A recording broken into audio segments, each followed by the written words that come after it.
Good evening and hello, ladies and gentlemen, to the second day of our Scarefest and stories from Ireland that might put the chills up your back and give you a fright getting ready for October, night of scares and ghouls and goblins.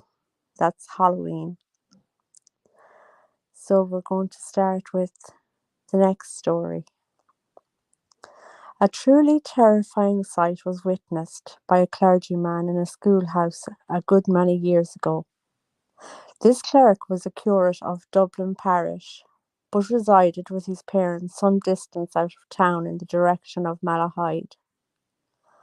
It not infrequently happened, but he had to hold meetings. Oh, hold on now a second. I hope I haven't. Oh no, no, I haven't. I don't know what happened with me. Sorry. Oh Lord, I'm sorry about that.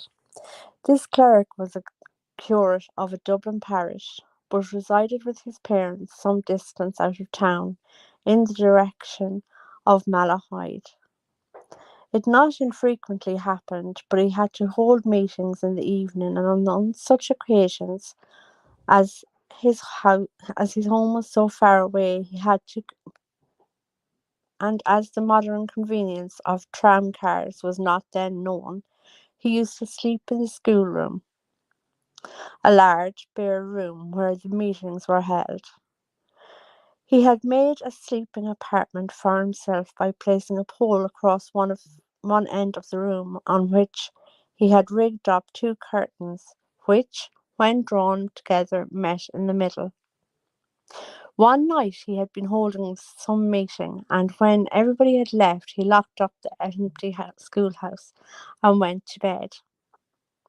It was bright moonlight. It was a bright moonlight night, and every object could be seen perfectly clearly. Scarcely had he got into bed when he became conscious of some visible presence.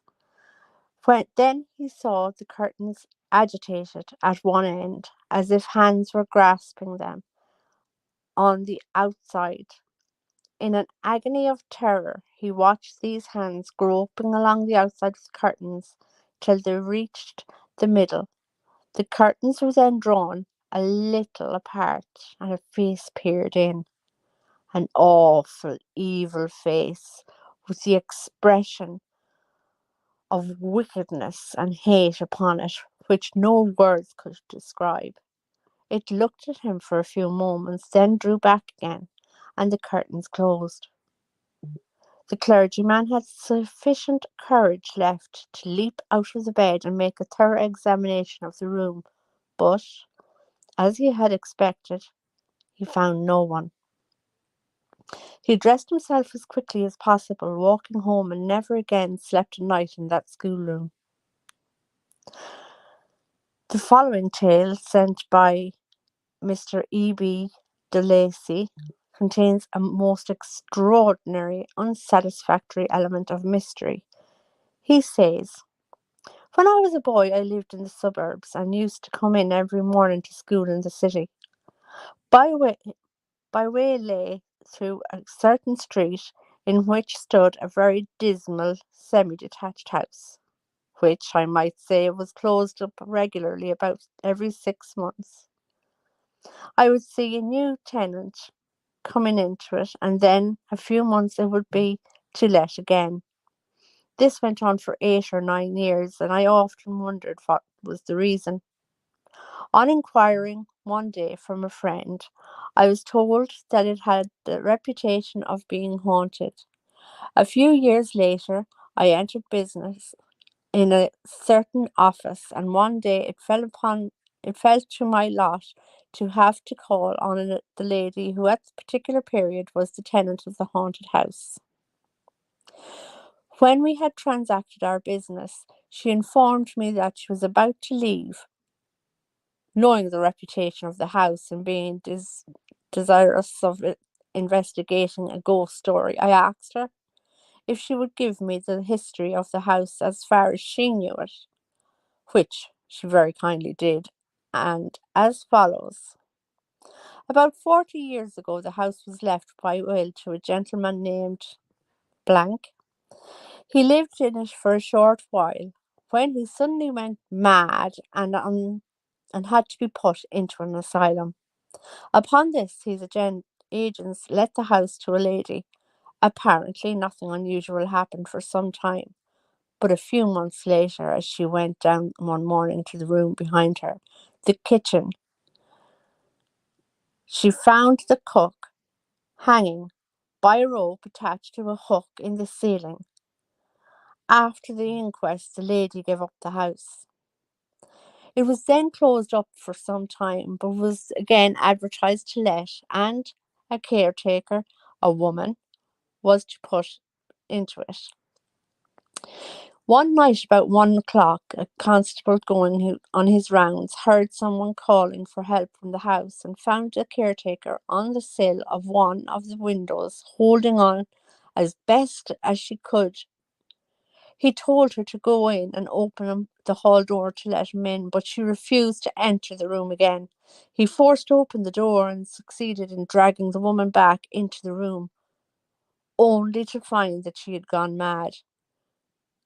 Again, the house was shut up and again it was let, this time to a lady on a 5-year lease. However, after a few months' residence, she locked it up and went away. On her friends asking her why she did so, she replied that she would never pay the whole 5 years' rent, then live in it herself, or allow anyone else to do so, but would give no other reason. I believe I was the next person to take this house, said the lady who narrated the story to me, i.e., Mr. De Lacy. I took it about 18 months ago on a 3 years lease in the hopes of making money by taking in boarders, but I am now giving it up because none of them will stay more than a week or two. They do not give any definite reason as to why they are leaving. They are careful to state that it is not because they have any fault to find with me or my domestic arrangements, but they merely say they do not like the rooms. The rooms themselves, as you can see, are good, spacious, and well lighted.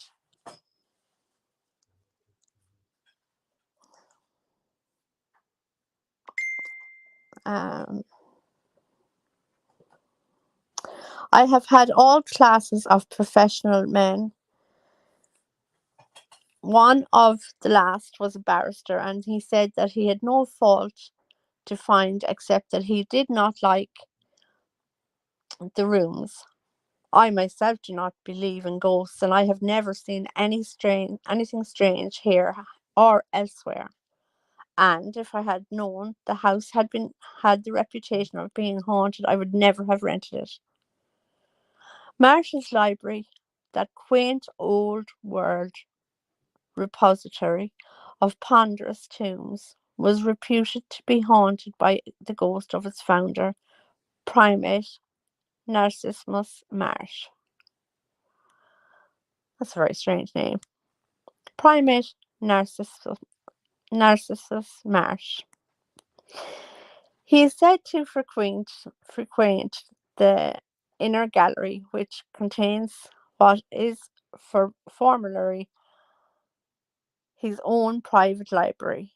He moves in and out amongst the cases, taking down books from shelves and occasionally throwing them down on the reader's desk as if in anger. However, he always leaves things in perfect order. The late Mr.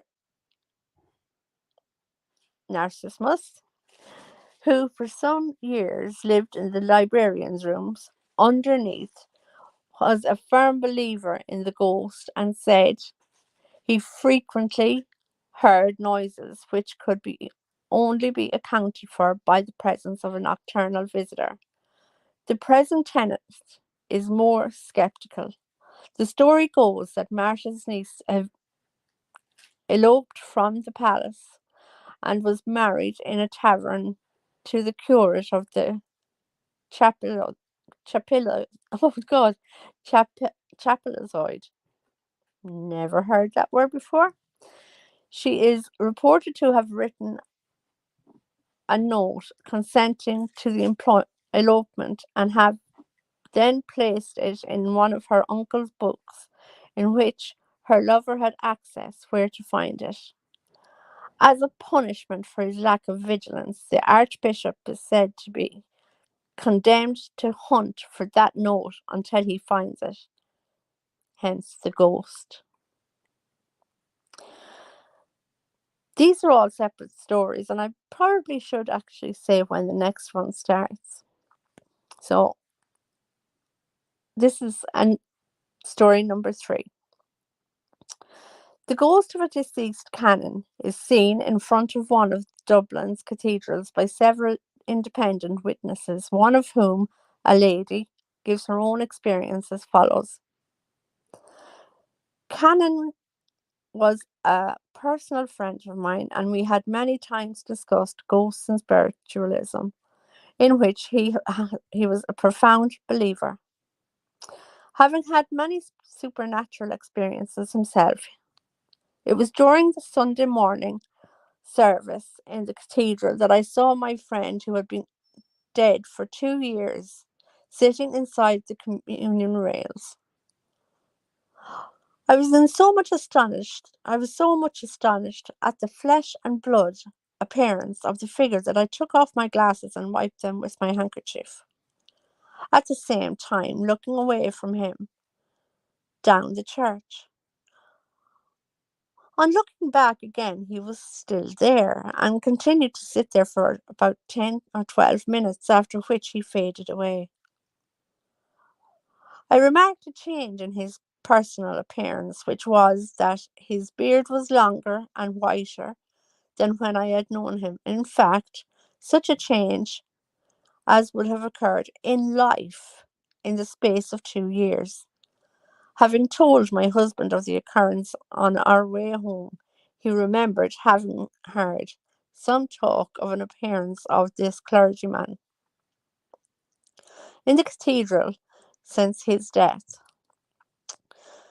He hurried back to the afternoon service and asked the robestress if anybody had seen Canon's ghost. She informed him that she had, and that he had also been seen by one of the sextons in the cathedral. I mention this because in describing his personal appearance, she had remarked the same change as I had in regards to the beard. Story number 4. Some years ago, a family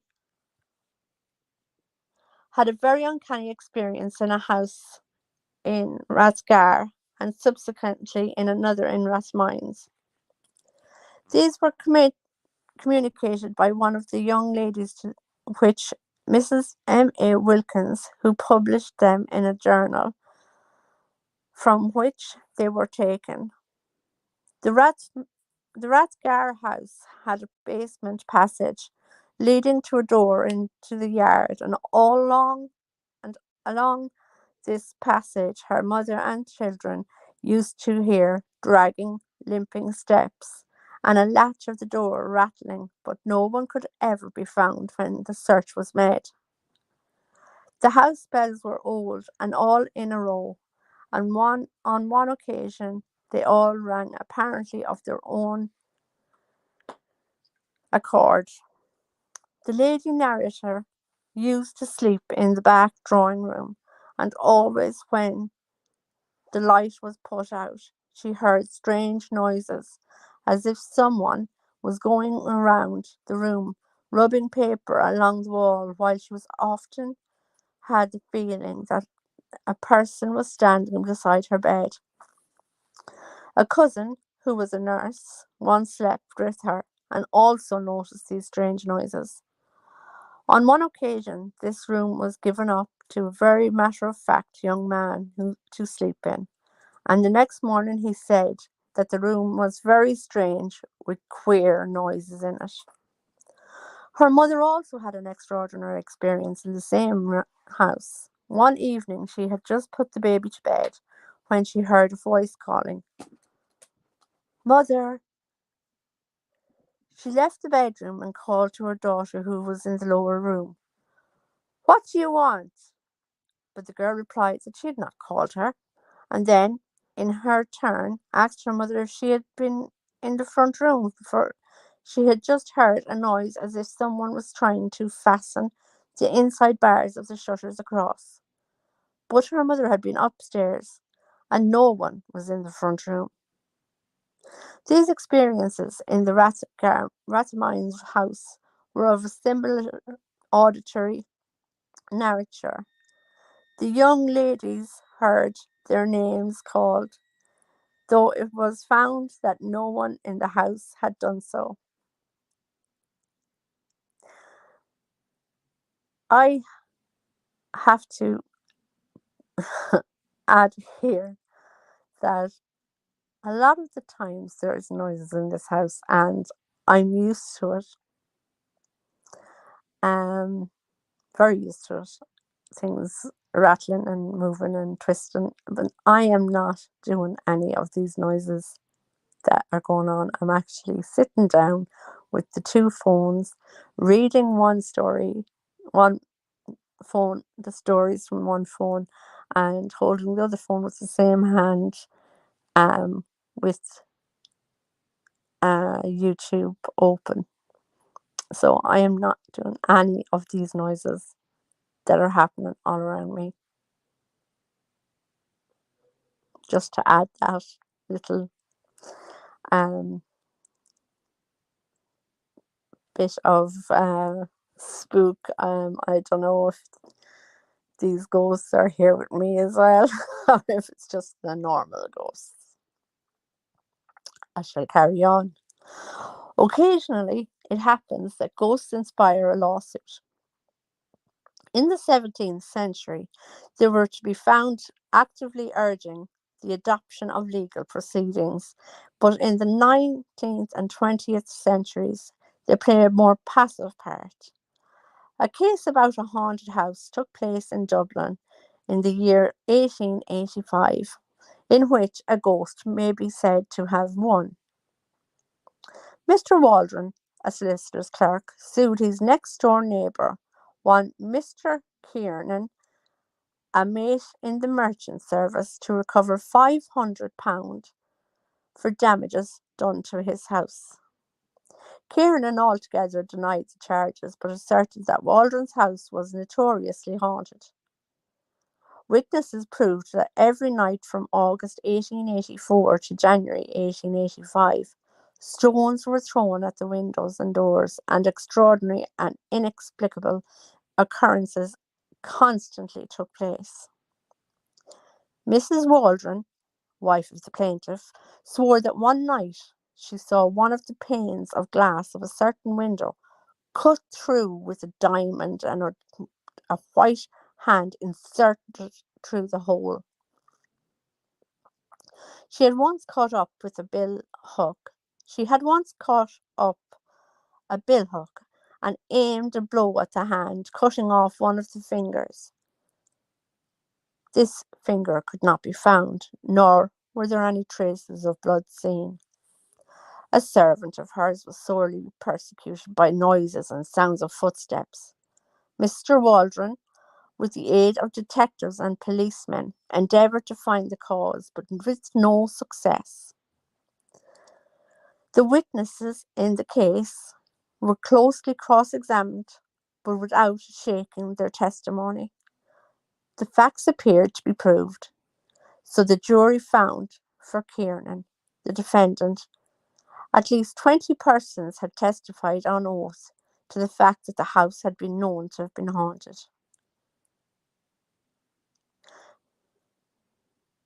Before leaving the city and its intimate surroundings, we must relate the story of this extraordinary ghost, somewhat lacking in good manners, yet not without a certain distorted sense of humour.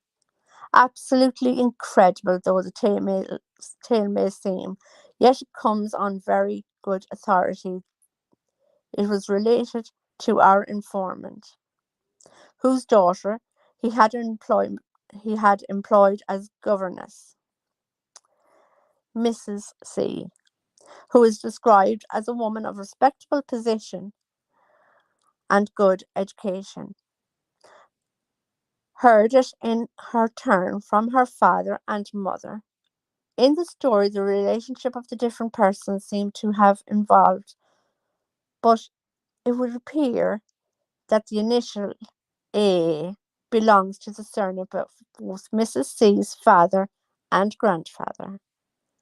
This ghost was commonly called Corny, the family by the family, and he answered to this, though it was not his proper name. He disclosed this latter to Mr. C's mother, who forgot it.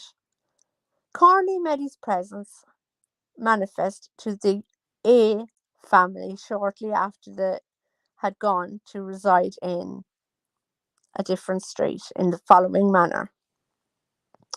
Mr. A had sprained his knee badly and had to use a crutch, which at night was left at the head of his bed. One night his wife heard someone walking in the lobby, thump, thump, thump, as if imitating Mr. A.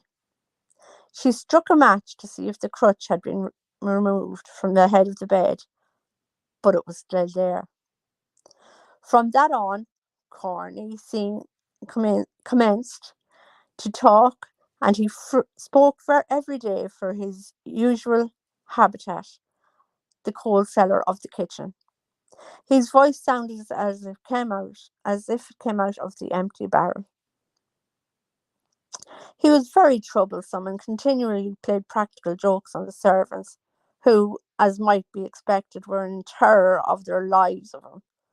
So much so that Mrs. A could hardly induce them to stay with her. They used to sleep on a press bed in the kitchen, and in order to get away from Corny, they asked for the spare room at the top of the house, which was given to them. Accordingly, the press bed was moved up there. The night they went to retire to bed after the change, the doors of the press were flung open, and Corny's voice said, "Ha ha! You devils," he thought. "Here I am before ye. I am not confined to any particular part of this house." Corny was continually tampering with the doors and straining locks and keys, and he only manifested himself in material form to two persons, to Mrs. A, the first, who died with the fright, and to Mr. A, and to Mrs. C's father. When he was about 7 years old, the latter described him to his mother as a naked man with a curl on his forehead and a skin like clothes horse. And skin like a clothes horse. This one day, a servant was preparing fish for dinner. She laid it on the kitchen table, while she went elsewhere for something she wanted. When she returned, the fish had disappeared. She thereupon began to cry, fearing that she would be accused of taking it away with her. The next thing she heard was the voice of Corny from the coal cellar, saying, "There, you blubbering fool, is your fish for you." And suiting the action to the word, the fish was thrown out onto the kitchen floor. Relatives from the country used to bring them presents of vegetables, and these were often hung up by Corny like Christmas decorations around the kitchen. There was one particular press in the kitchen he would not allow anything into. He would throw it out again. A crock with meat in pickle was put into it, and a fish placed on the cover of the crock. He just threw the fish out. Silver teaspoons were missing, and no account of them could be got until Mrs. A accused Corney to confess if he had done anything with them. He said, they're under the chicken in the servant's bed. He had, so he said, a daughter in a certain street, and sometimes announced that he was going to see her and would not be there for the night. On one occasion, he announced that he was going to have company that evening, and if they wanted any water out of the soft water tank, to take it before going to bed. And as he and his friends would be using it. Subsequently, that night, 5 or 6 distinct voices were heard, and next morning the water in that tank was black as ink. And not alone that, but the bread and the butter in the pantry were streaked with marks of sooty fingers. A clergyman in the locality, having heard of the doings of Corney, decided to investigate the matter. He was advised by Mrs. A to keep quiet and not to reveal his identity, as being the best chance of hearing Corney speak. He waited a long time, and as the capricious Corney remained silent, he left at length. The servants asked, Corney, why did you not speak? And he replied, I could not speak while that good man was in the house. The servants sometimes used to ask him where he was. He would reply, the great God would not permit me to tell you, and as I was as bad a man as I died the death. He named the room in the house in which he died. Corney constantly joined in any conversation carried on by the people of the house. One could never tell when a voice from the coal cellar would erupt into a dialogue. He had his likes and his dislikes. He appeared to like anyone that was not afraid of him, and would not talk to them. Mrs. C's mother, however, used to get a good joke out of him by coaxing. An uncle, having failed to get him to speak one night, took the kitchen poker and hammered at the door of the cellar, saying, I'll make you speak. But Corney wouldn't speak. The next morning, the poker was found broken in two. His uncle used to wear spectacles, and Corney used to call him derisively Four Eyes. An uncle named Richard came to sleep one night and complained in the morning that the clothes were pulled off him. Corney told the servants in great glee, I slept on Master Richard's feet all night. Finally, Mr. A made several attempts to dispose of his lease, but with no success, for when intending purchases were being shown over the house and arrived at Corney's domain, the spirit would begin to speak, and the would-be purchaser would fly out the door. They asked him if they had changed house, would he trouble them? He replied, no, but if they throw down this house, then there'll be trouble. At last, Mrs. A appealed to him to keep quiet and not to conjure up people who had never been conjured before. He promised that he would do so, and then said, Mrs. A, you will be all right now, for I see a lady in black coming up the street to the house, and she will buy it. Within half an hour, a widow called and purchased the house. Possibly Corney was still there, for our informant looked up the directory as he was writing and found the house marked vacant.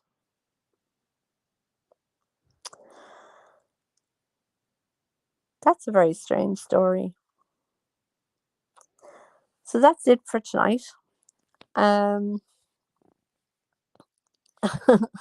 I have to change.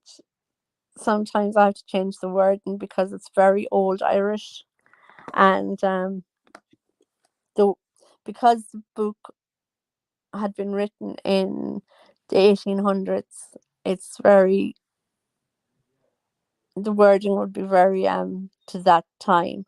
So I have to read it and try and make out what they're trying to say. So I enjoyed tonight, and I hope everybody else enjoyed it. Hi Jen Lou. And this is my phone. This is another thing I've been at, and it's like, oh my god, it's just like the rustling and everything. But when I'm just getting to a good part of the stories, they've the phone has gone blank, and I'd have to go back into my password and to get into the phone and the face recognition and all queer things have been happening tonight. So thank God it's me that's reading the stories. Um, because I can laugh about it. But I wonder, was that corny that was turning off my phones and rattling pieces around the bed and stuff? It'd be interesting to know. Um, oh Lord, is that you, corny? Imagine if I got an answer. Oh my God. Um, so I should be back to get again tomorrow night for another few stories, and I'll look a few funny ones up for tomorrow. And day 3 of horror stories going into Halloween. It's the most scariest time of the year. Good night, everybody.